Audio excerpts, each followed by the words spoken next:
Ethan Cole missed his first check-in on a Monday. That didn't raise any alarms.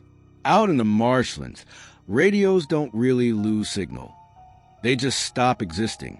You learn pretty quick not to trust them. And Ethan had been running his line out there longer than I'd been wearing a uniform. Tuesday morning came.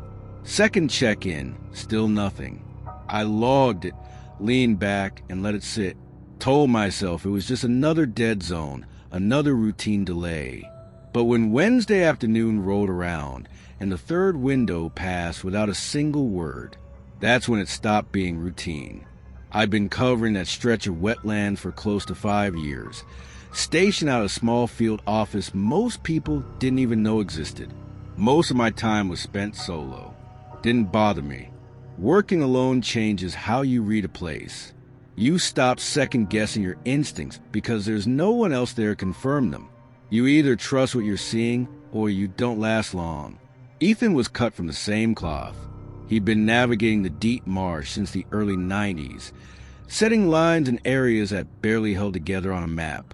Places where the water shifts, the land moves, and yesterday's path doesn't exist anymore. But one thing about him never changed, his timing. Everything he did followed a pattern. Tight, predictable. So 3 missed check-ins? That wasn't him slipping up. That was something interfering. I pushed off just before sunrise Thursday. The water was still, the sky dull and colorless, like the day hadn't decided whether to start yet. I followed the main channel for a while, then cut into a narrower passage that wound deeper into the marsh. Same route Ethan always took. His line ran several miles in, threading along broken strips of land that had been dumped there decades ago during some old dredging project. Nature had been slowly erasing them ever since, pulling them apart piece by piece. About halfway in, the trees started closing overhead, tall, skeletal trunks rising out of the water, their branches knitting together until the sky above broke into thin, uneven slices. The light changed there, flattened. Depth got tricky. The surface of the water looked closer than it really was, like everything was slightly off, just enough to mess with your judgment. You never really get used to that feeling. I wasn't new to that route. There were markers I remembered without thinking. A broken tree leaning at an angle, with an old nest that hadn't been used in years. A stretch where the water darkened and carried that faint metallic smell. A wide, flooded patch where green growth spread across the surface, so thick it looked like solid ground. I used those to measure distance. Kept the engine low, steady controlled, out there. Channels tightened without warning, and submerged what doesn't give you a heads up. All the way in, I kept running scenarios in my head. Mechanical issue, health problem, losing direction. All common, all things I'd seen before. Walked off, didn't make the list. Didn't fit him, but something else did. Not likely, but not impossible either. I kept it there anyway. By the time I reached the outer edge of his area, that unlikely option didn't feel so unlikely anymore. I couldn't point to anything specific at first, just the absence of movement. Usually, there's life out there, birds shifting in the shallows, something breaking the surface, wings overhead. But that morning, nothing moved. The silence wasn't empty. It felt displaced, like everything that should have been there had already decided to leave. I cut the engine early and let the boat drift the rest of the way in. His camp came into view slowly. The shelter was still standing. That was the first thing that hit me. He hadn't packed up. Whatever happened, it stopped in mid-routine. A small cooking setup sat outside, fuel lines still attached. The air carried a faint, heated metal scent, subtle, but fresh enough to notice. Then I saw the mug, lying in the mud near the edge, tilted slightly, like it had been knocked over. Not tossed, not set down carefully, just interrupted. I grabbed my camera before anything else. That habit didn't come naturally. It had to be learned. You capture everything before stepping in, because once you do, the scene changes. Details shift, small things disappear. And out here, small things matter. I took shots from the boat, the shelter, the cooking gear, the mug. Then I worked outward, scanning edges, the tree line, the shoreline, the wet, dark stretch of mud wrapping around the side of the island. And standing there, still in the boat, I already had the feeling this wasn't going to be simple. I took a series of photos before I even thought about stepping off the boat, more than I usually would. Part of me wanted to hurry, get in, figure out, move. But that's exactly why I didn't. That urge, it's the one that makes you miss things. So I slowed down, and that's when I saw it. The mud along the southern edge wasn't right.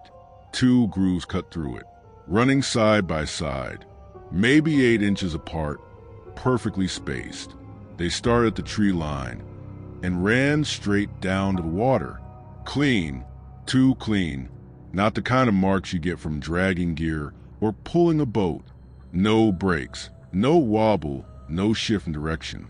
Just 2 continuous lines pressed deep, 2, maybe 3 inches into the mud. Whatever made them had weight behind it. I crouched down just watching. Didn't touch anything. Didn't need to. I've seen what alligators do too many times. When a gator drags something, it's messy. One wide trench, claw marks tearing at the edges, mud thrown everywhere. There's chaos in it, movement, struggle. This wasn't that. These lines stayed even the entire length. Parallel, controlled, no twisting, no rolling, no signs of a fight, which meant one thing. Whatever was being moved wasn't resisting, and whatever was moving it wasn't adjusting. It was carrying it straight, level, like it knew exactly what it was doing. I stood up slowly and looked toward the water where the marks disappeared. Near the roots on the opposite side, the surface was still disturbed, not settled, not calm, clouded. That kind of murk doesn't hang around long. It meant something had passed through recently, very recently, an hour, maybe less. I keyed my radio and pushed out a transmission, location, condition to camp, what I was looking at. The reply came back broken, just enough to know it went through before the signal dropped out completely, like it always does that far in.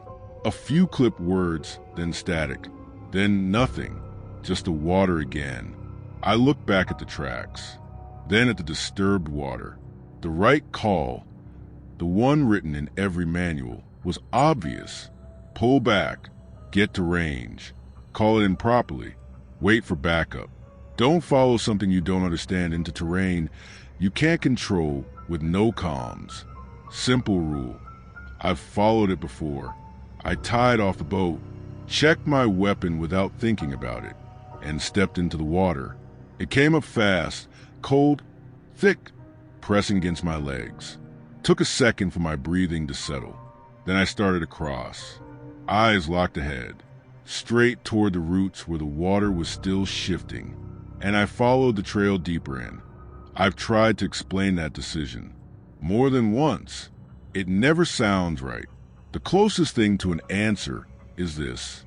The tracks were fresh, and fresh meant close. And close meant whatever did it wasn't far. That's what I told myself. Whether I believed it or not, I don't know. The trail held for a while, maybe a couple 100 meters. Then the bottom dropped out. Sudden, no gradual slope, no warning. One step I had footing, the next I didn't. I had to swim. And I hate swimming out there, because you don't see what's under you. You just feel the water and hope nothing feels you back. I kept my gun above the surface, held tight across my chest, moving awkwardly with one arm. Didn't matter how it looked. I got across. The ground came back under me on the other side, shallow again, and the tracks, they picked right back up. Same spacing, same depth, no hesitation. Whatever made them cross that water like it was nothing. I followed for another stretch before I saw the tree. A large one, older than most around it, with a trunk that split into two thick arms a few feet above the waterline. I noticed the tree first. That's normal. Your eyes stay low when you're moving through water, scanning for footing, not for what's above you. Then I looked up and stopped. Ethan Cole was in the fork of that tree, 8 feet up, maybe a little more. His body set between the split like it had been placed there carefully, arms down, head tilted back, not slumped, not fallen. Position, that's the word that stuck. Position like something you intend to come back to. I didn't move for a few seconds, just stood there, staring. I've found bodies before, drownings, accidents, things you don't forget. Even if you try, you learn to create distance, to switch into process mode, observe, record, move on. That switch didn't flip this time. I realized my hand was already on my weapon, didn't remember putting it there. I moved closer, slow, careful, and that's when I saw his chest. It wasn't torn open. It was cut, clean, precise. There's a difference, and you know it instantly when you see it. Animal damage is rough, jagged, bones crushed, edges broken, everything uneven. This was controlled. Curved lines along the ribs, smooth edges, no splintering, like something sharp and deliberate had opened him up, not violently, carefully. I didn't try to guess what was missing. Didn't want to. What bothered me more wasn't what was gone. It was how clean it all was. I ran through everything I knew, every case, every report, every kind of damage I'd seen in the field. Nothing matched, not even close. The heat out there should have already started its work. It doesn't take long. Hours, sometimes less. But his body, it wasn't showing any of it. No swelling, no breakdown. The color was wrong, but not in the way you'd expect. It looked drained, like something that had been kept cold. Recently, I was still trying to make sense of it when I heard it. A soft push through the water behind me. Not loud, just enough. I turned fast, weapon up before I even thought about it. A small flat boat eased through the green surface behind me, cutting a quiet path through the thick growth. No rush, no hesitation, just steady movement. Marcus Hale stood at the back, paddle resting loosely in his hands, watching me, calm, like he expected to find me there. Like none of this surprised him. I lowered the gun, slowly. Marcus had been running those waters longer than most people could remember. Not officially, not on paper. But if you needed to move through the deep sections, places maps don't help, you called him. I'd worked with him for years. More than once. He'd gotten me out of situations I couldn't have handled alone. And he never made a big deal out of it. That was just how he operated. Saw your boat, he said. Figured you came this way. That was it. No questions. No reaction to what was in the tree above us. He stepped out into the water and walked over beside me. Then he looked up and didn't say a word for a long time. I let the silence sit. You know what this is? I asked. He didn't answer right away. His eyes stayed on the chest, on the cuts. Still unreadable. Finally, he said one word. Storage. I turned that over in my head. Storage. That's not feeding, I said. He looked at me then. Calm. Certain. No, he said. It's keeping. I'd dealt with that concept before. Animals storing food. Birds. Small predators. They stash things away. Save them. Come back later. But this didn't fit anything I knew. There'll be more, he said. Not a guess. Not a question. A statement. And before I could respond, he was already turning back toward his boat. I followed because I didn't have a better option. And because when someone like Marcus Hale says something like that, you listen, even when you don't want to. Marcus steered us northeast, guiding the flatboat through cuts in the marsh I wouldn't have spotted on my own. The farther we went, the tighter everything became. Branches leaned in. Light thinned out. The air felt heavier. I stayed at the front, eyes locked on the water ahead, while Marcus worked behind me. Quiet, focused, reading things I couldn't even see. Bent reeds, surface shifts, subtle disturbances that meant something to him and nothing to me. We moved maybe a couple 100 meters before he slowed and eased the boat against a low bank. I followed his gaze. The second body was in a tree that didn't belong there. A live oak, old, stubborn, standing deep in a place where it shouldn't have survived. And in its fork, another body, same height, same placement, same clean opening across the chest. I recognized her, not immediately, but enough. A missing kayaker, case file from a few months back. She'd launched one morning and never returned. I'd studied her photo enough times to know her face. Seeing it there didn't feel real. I didn't say anything, just pulled out my phone and started documenting. The body, the tree, the water around it. No signal out there. I knew the images wouldn't go anywhere yet. Still took them, because that's what you do. The third one came not long after, maybe 60 meters ahead. Another tree, another body, this time a man, middle-aged. Took me a second, but then it clicked. Different file, commercial fisherman, missing for over a month. And yet, same condition, no breakdown, no decay, like time hadn't touched him. I stood between those trees for a moment, and the numbers started lining up whether I wanted them to or not. 3 bodies, 3 open cases, all within walking distance, all prepared the same way, placed the same way, at the same height. That's not random. That's a system. Marcus had pulled the boat up against a tangle of roots and was watching me without saying anything. Feeding young, I asked, or storing for later? One of the two, he said. Which one? He looked out across the water. Didn't answer right away. Does it change what we do? He said finally. It didn't. I knew that. I just needed a second to stop thinking like an investigator and start thinking about survival. Marcus gave me that second. Didn't rush me. Didn't fill the silence. Just waited. Then he started moving again, and I followed. He worked slower now, more deliberate, reading the water like it was a language. Every ripple, every bend, every broken stem mattered. Sometimes he'd stop mid-stroke and lean forward, studying something just below the surface. I'd try to see it. Never could. I knew the marsh. But Marcus, he understood it. There's a difference. We kept going until the surroundings stopped feeling familiar.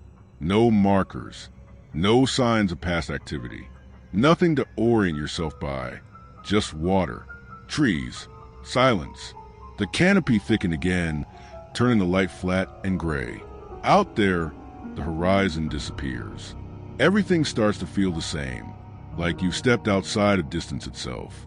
Marcus stopped twice along the way, both times near the bank, not at clear edges, just patches where something had pushed through, grass bent the wrong way, not from current, from weight. The second time, he crouched low, studying it longer. I watched his face, still as ever, but something had shifted. Moving fast, he said, not trying to hide. That told me enough. Whatever we were following, didn't care if it left a trail. We covered close to 2 miles after that, best I could estimate. The sun wasn't much help. Most of the time, we couldn't even see it. Then Marcus stopped, just like that, one hand on a root, and pointed ahead. The trees opened up. The canopy broke. And suddenly, the sky was back, wide and gray. A clearing stretched out in front of us. Still water. Dark. Shallow. Maybe knee-deep across the whole flat. And right in the center, a cluster of cypress trees. 7, maybe 8 of them, close together. So close their roots had fused into one mass. And built around them was something else. A mound, 12 feet high, give or take. wide at the base, narrowing toward the top, packed from mud, moss, and debris, layered so tightly it looked solid. Deliberate, structured, that was the word that stuck. Structured. I didn't like it, but it fit. Then I saw the bone, not scattered, not piled, embedded, pressed into the surface like reinforcement. Fragments of long bones, curved ribs, pieces that looked like sections of the pelvis, all worked into the structure itself. Human. I didn't need to get closer to know that. My hand had tightened on the edge of the boat without me realizing it. Marcus eased us closer, 15 feet out, no further. Everything went still. The water, the air, even the sound, not silence, something tighter than that, like the world was holding its breath.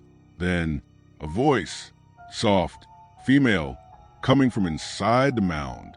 A name, repeated, again, and again, and again, flat, even, no emotion behind it, like something mimicking speech without understanding it.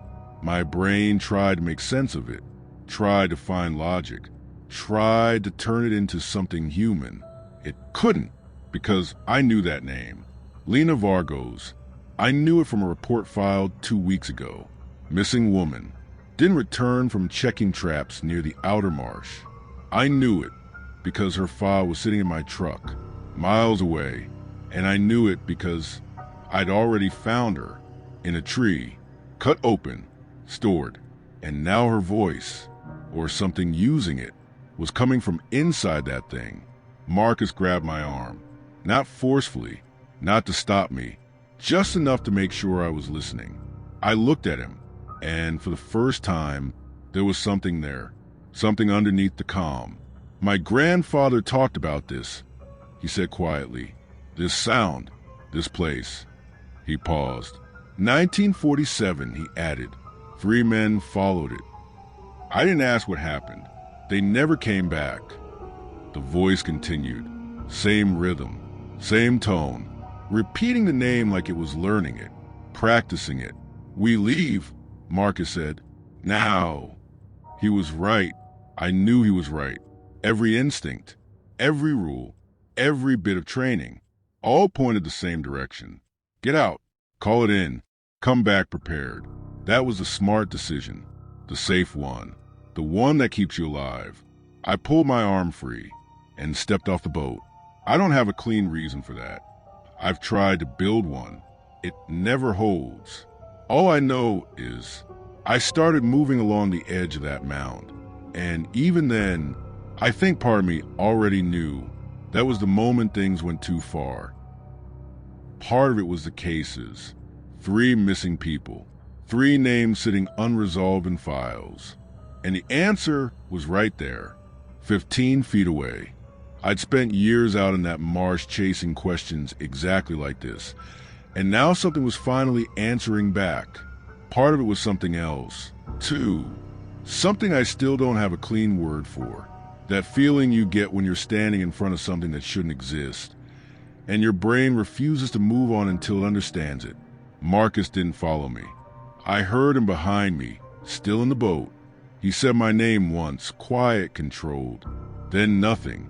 I moved along the outer edge of the mound, east side first, then south. Kept my distance, about 10 feet out in the water. The surface changed as I moved.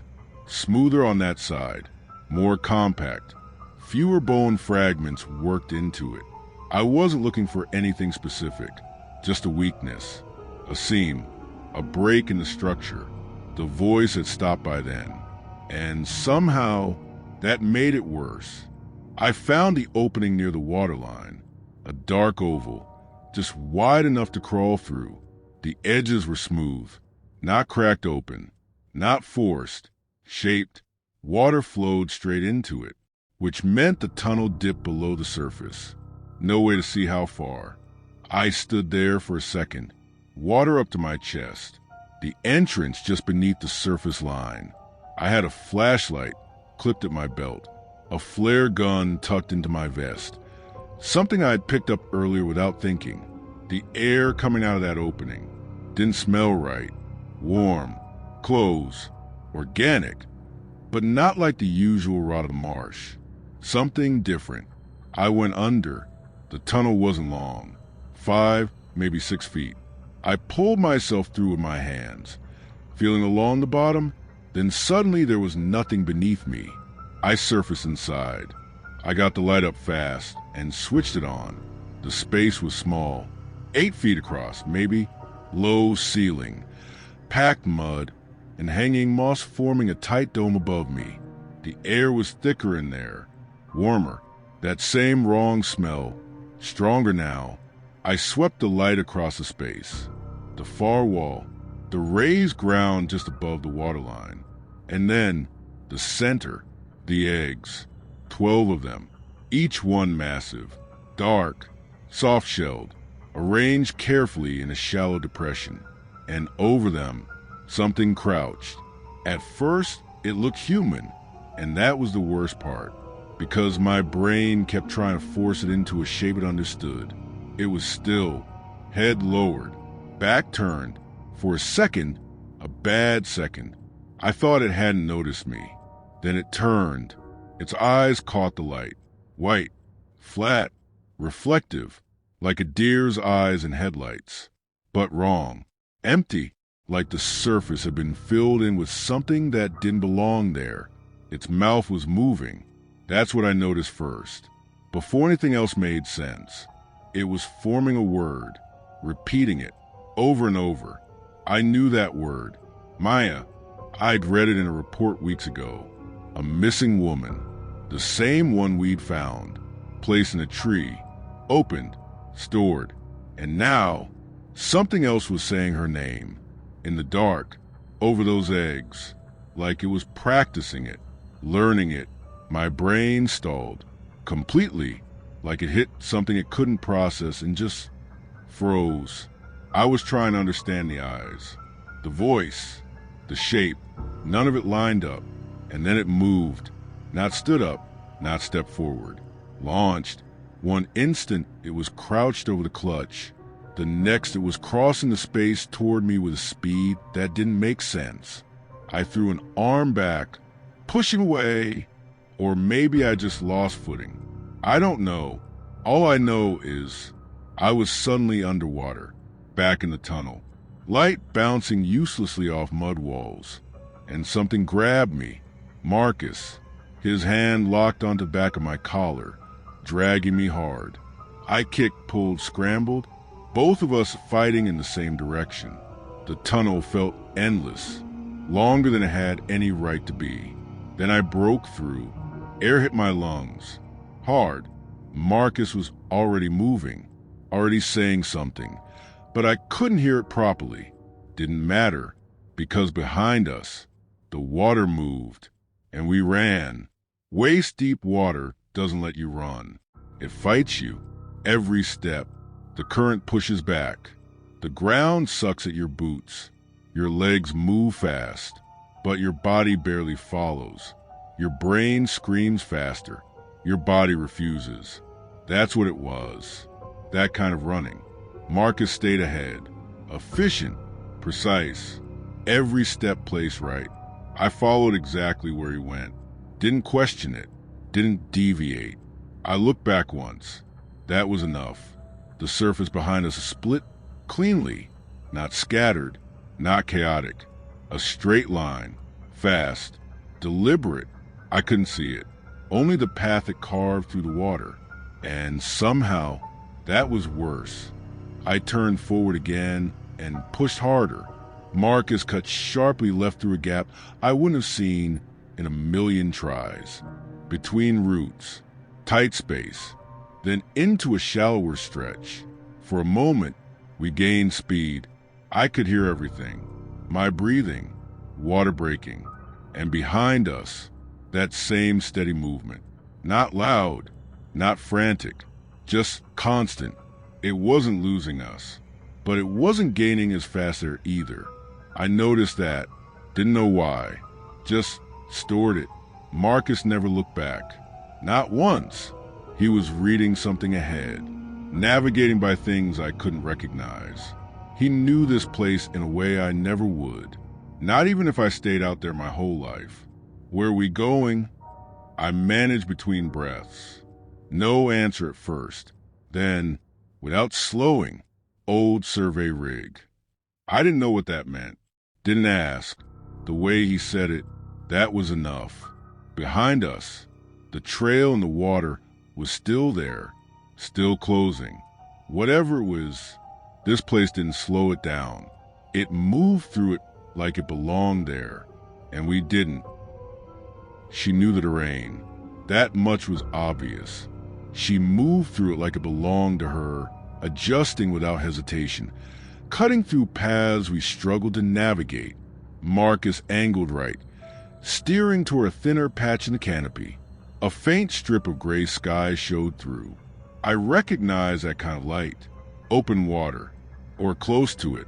He wasn't guessing. He knew exactly where he was going.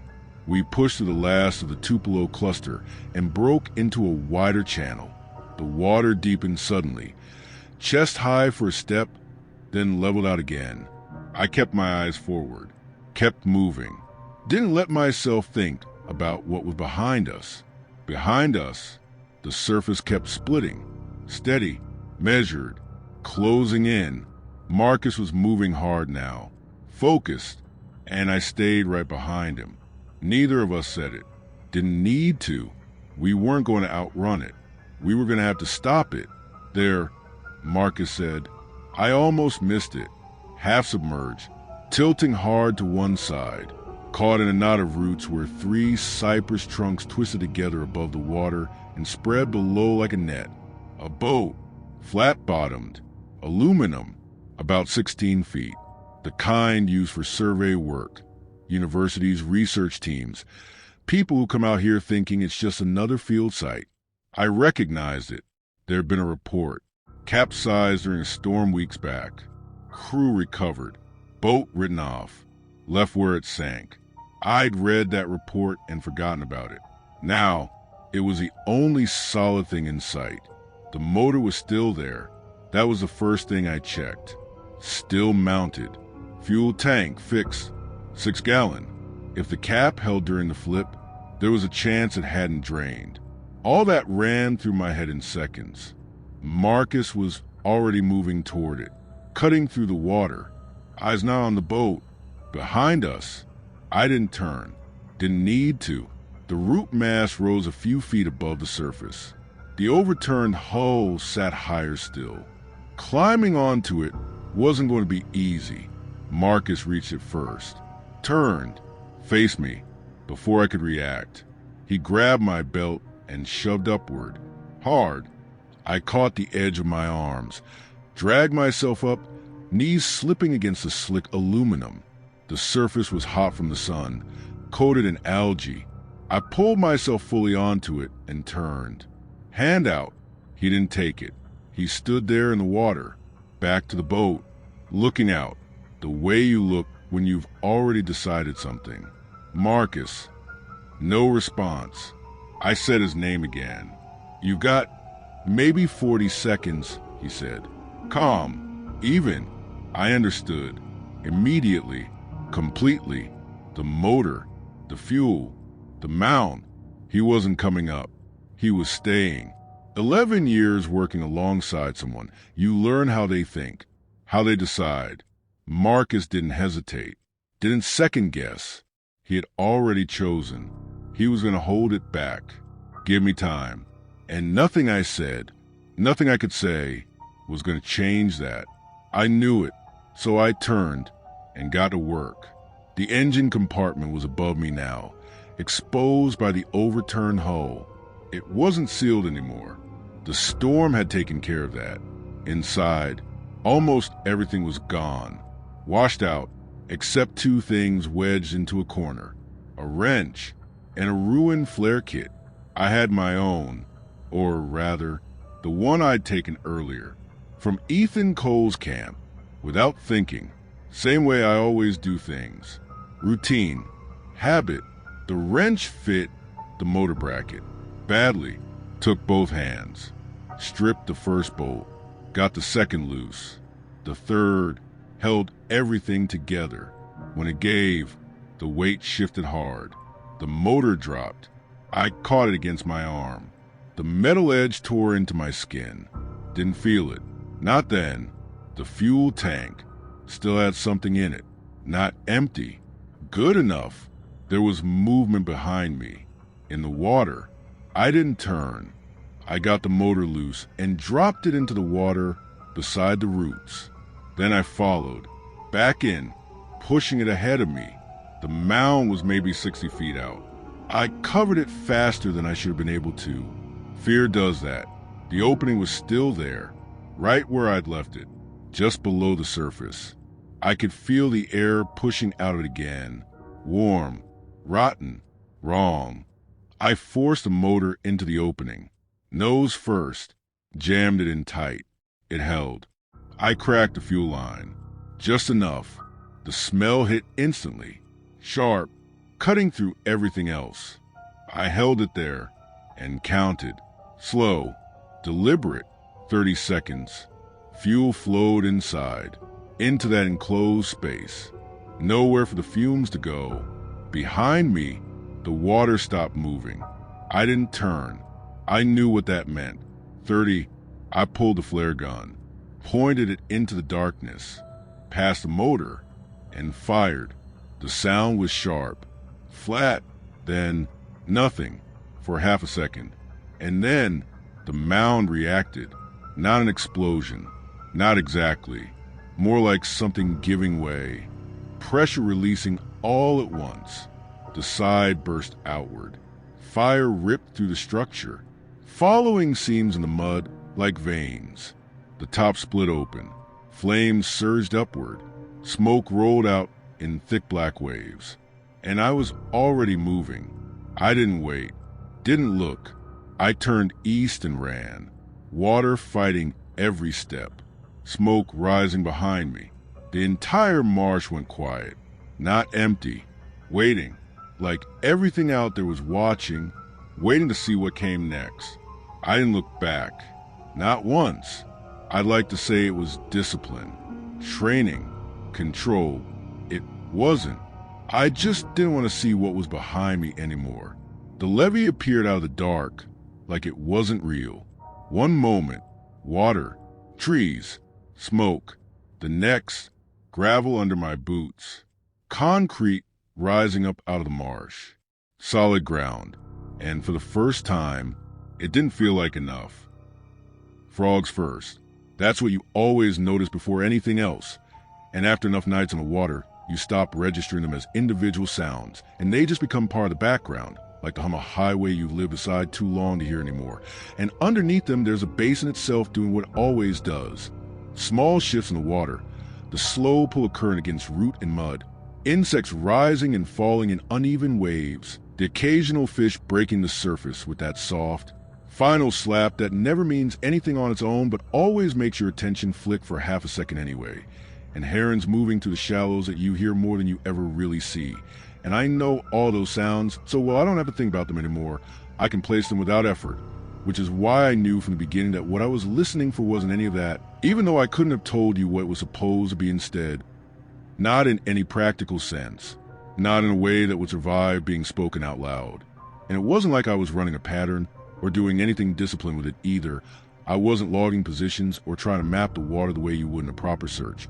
It was just something I kept doing without deciding to, the same way you keep checking a locked door even when you already know it's locked, because the part of your brain that understands certainty doesn't always get to override the part that doesn't trust it. And the rational side of me knew the geometry of it, knew the numbers, knew that the interior section where the mound had been didn't connect to any navigable water in a way that made sense for access, which was exactly why it stayed untouched long enough for something like that to exist in the first place. Something that shouldn't have had the time or the space or the absence of interference to become what it was. And that logic should have been enough. It really should have, but it never quite reached the part of me that still cut the engine in open water just to listen harder.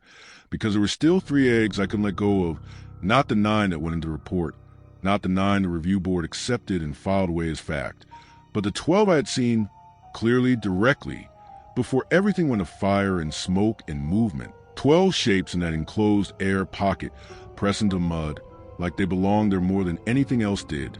Each one the size of A. Football, still and heavy with that strange, wrong sense of presence that you don't have language for in the moment because your brain hasn't decided yet what category it belongs in. And I didn't touch them. I want that clear, I never touched them, but I saw them close enough that distance stopped being a meaningful measurement. And I fired the flare before I finished counting because the situation didn't give me the luxury of finishing anything properly. He was already in the water, and whatever was behind me had gone quiet in a way that told me more than sound ever could, and there was no more time available in any direction that mattered. So I made the call I could make in the time I had, and I still believe that part I do, but belief and completion are not the same thing, because I never actually finished counting, not in a way that held up afterward when everything got reduced into paperwork and summaries, and that gap stayed with me in a way I didn't expect it to, not as guilt, exactly, but as an unresolved calculation that never quite collapses into a final answer. And 3 eggs and over 1 million acres of warm basin water is not a number that resolves into anything clean. It just spreads out and disappears into scale until it becomes more idea than fact. And I thought about Bo Marcus. I still catch myself using the old names sometimes during those patrols. Not in any structured way, not like I was trying to solve him or bring him back through memory, because there was nothing left to solve in that sense. Just the way you think about someone when you're moving through the same places they once moved through, the way a channel bend or a stretch of duckweed suddenly becomes a reminder of how someone else used to read it faster than you ever could. The way he never slowed down when he was tracking movement. The way he could see a path in the water before I could even recognize there was a pattern forming. And that kind of knowledge doesn't get recorded anywhere. It just exists in a person until it doesn't. And then it's gone. And the basin doesn't replace it. It just keeps going as if nothing changed. And I got a letter later. The department sent it to his family. Standard wording, standard structure, the kind of language that is precise in form and completely empty in weight, service and sacrifice and duty, and all the words that are correct in procedural sense, but don't actually carry anything that resembles the reality of what happened out there. And I didn't add anything to it myself. I told myself it was because I didn't know what to say, which was true enough on the surface, but the deeper reason was simpler and harder to admit. Anything I wrote would have forced a different kind of truth into the same space as the official version, and those two things can't occupy the same structure without breaking it. And I wasn't ready to be the thing that broke it, because once you break that kind of structure, you don't get to decide what comes out of it afterward. And I made my peace with that in the way you make peace with anything you can't undo, which isn't really peace at all. Just continued function. And on nights when I'm back out there alone, I still cut the engine the same way I always have, letting the boat drift, letting the frogs take over everything again, listening for something I don't have a name for, and most nights nothing happens, nothing answers. And I tell myself that's normal because statistically it is, because the basin is large enough that silence is just absence, and absence doesn't prove anything. It only refuses to close the question. And maybe that's the part that stays with me the most, that it never actually ended in a way that resolves. It just dispersed. And I still go out there anyway, because there isn't anything else to do that would make more sense than that. And the job doesn't change just because the understanding behind it did. And so I keep running the patrol routes, watching the water, reading the tree lines, enforcing what could be enforced. And the cypress knees still rise and rose out of shallows like bones the basin is choosing to show and hide at the same time. And I know this water as well as I will ever know it. I know what moves through it and what the rules are supposed to be. And I know the difference between a case that's closed on paper and one that's actually finished. And I go to work anyway because that's the only direction left that still looks like movement.